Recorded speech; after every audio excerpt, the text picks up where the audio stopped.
Boa noite, bem-vindos a mais um programa Urbanidades, aqui pela TV Unisantos e também pelo nosso site www.programaurbanidades.com.br, onde mais de 70 programas com temas diversos estão esperando você para fazer uma visita. Para quem está vendo pela web, são 3 blocos, tá? Quando acabar o primeiro, que vai acontecer daqui a alguns minutinhos, você, por favor, procure o segundo.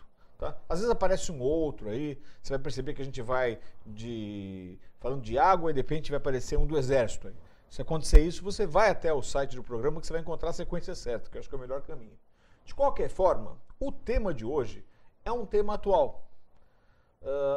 Com a chegada do outono e o fim daquele período de chuvas mais intensas na região sudeste e no Brasil como um todo, o país que ainda não se recuperou dessa tremenda crise hídrica volta a ter um fantasma no horizonte.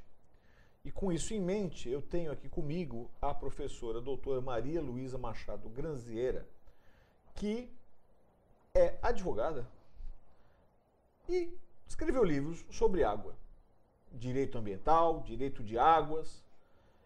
Só isso em si já é um bom motivo para tê-la aqui, para perguntar as relações entre esses dois elementos, né? Bom, e é isso que nós vamos fazer aqui. Obrigado por aceitar o nosso convite. Me diga como que se dá essa migração da área jurídica para a questão hídrica. Bom, essa questão é bem interessante, porque quando eu comecei a pesquisar sobre águas, era uma tese de doutorado e eu comecei a estudar e eu descobri que havia muito pouca obra sobre direito relacionado à água. A partir dos anos 50, essas obras sumiram. Havia o Código de Águas de 1934, havia ótimos livros de juristas da época, e depois a gente só encontrava livro de hidrólogo, livro de limnografia, coisas técnicas relacionadas com a água. Mas o direito é como que se descolou desse recurso. Como é que se comporta o direito com relação à água? Como é que é isso, o direito hídrico? Esqueci o nome. Havia o Código de Águas, que é de 34, que foi um código assim, bem moderno na época, e cuja principal função era, além de estabelecer uma regra geral para as águas, para o uso das águas, para a proteção das águas, até para a cobrança pelo uso das águas, tinha um viés de organizar a geração de energia elétrica, trazer para a União todas as competências. Só que ao longo de décadas, o Código foi regulamentado quase que exclusivamente para montar a política de energia elétrica do Brasil, que é uma política importante. Quer dizer, é certo pensar que em 34, 81 anos, esse código, ele era visionário?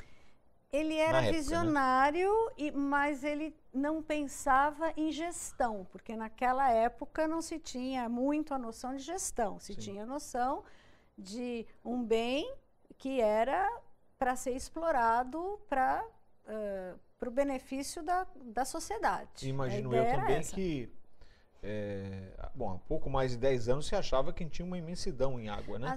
Naquela época, então, isso era maior. Isso, era muito maior. E ao longo do tempo, por exemplo, aqui na Baixada Santista, na região metropolitana de São Paulo e aqui na Baixada, a gente teve uma industrialização, havia a geração em R-Borden, e isso provocou um boom no tamanho das cidades. São Paulo ficou muito grande, atraiu mão de obra, atraiu capital. Né, feita com esse conceito. Justamente, a Billings é feita justamente para propiciar energia elétrica no centro de carga, sem custo de transporte. Só que isso gerou poluição industrial nos rios e a poluição urbana, a poluição de esgotos urbanos. E exatamente o que foi feito para dar desenvolvimento gerou uma poluição porque não foi bem planejado e nem gerido. E hoje, então, mas assim, você ainda não me respondeu. Então, vamos chegar lá. Bom, quando se chegou nos anos 70, 80, em que a poluição já havia alcançado problemas muito sérios aqui no estado de São Paulo, principalmente, se chegou à conclusão que era necessário criar uma nova política, uma política pública, para tratar da gestão das águas.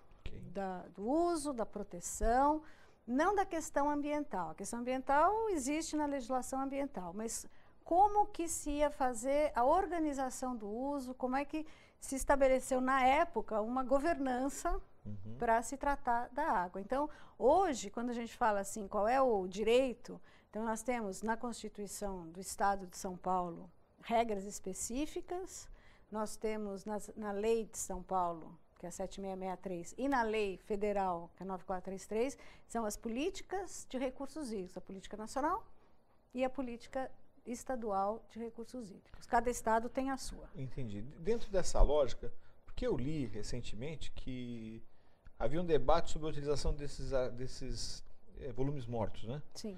E que talvez por uma pressão ou por uma situação extrema, acabou se utilizando um segundo volume que não deveria ter sido usado. Faz sentido isso ou não? Eu não... isso aí é uma questão técnica que eu não tenho como avaliar. Eu acho que o problema todo foi... Não, a minha pergunta, desculpa, eu acho que eu até formulei mal. Eu entendo isso. O que eu queria dizer é o seguinte, existe uma política ou uma legislação que, de certa forma, parametrize até onde você pode utilizar? Sim, existe uma lei que diz quais são as entidades que têm que conversar e discutir como vai ser a utilização, porque principalmente no Cantareira, ele é uma transposição de bacia hidrográfica, foram 30 metros cúbicos que se tirava da bacia do Piracicaba e se passava para a região metropolitana. Justamente esses 30 metros que engordavam o Tietê e a Billings e também geravam energia em Rebordem.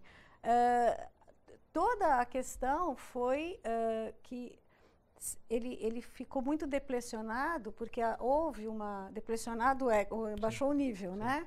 Por quê? Porque não houve uma campanha de comunicação. Eu não vou nem entrar na questão do racionamento, porque isso virou uma coisa política, mas, sim, a campanha de comunicação para falar, gaste menos água, porque não está entrando água no reservatório. Está chovendo menos, você não pode gastar tanta coisa. Eu acho até por ter ido ou migrado para o lado político é que o valor dessa comunicação também se afetou, né? Porque aí você não sabia se acreditava ou não, ficou a questão hoje da água, eu acho que a gente tem que descolar um pouco da questão partidária. Não é para tratar quem é o partido, mas a gente tem que pensar como é que se pode ajustar daqui para frente uma governança que traga Estado, União, municípios, as ONGs, os usuários.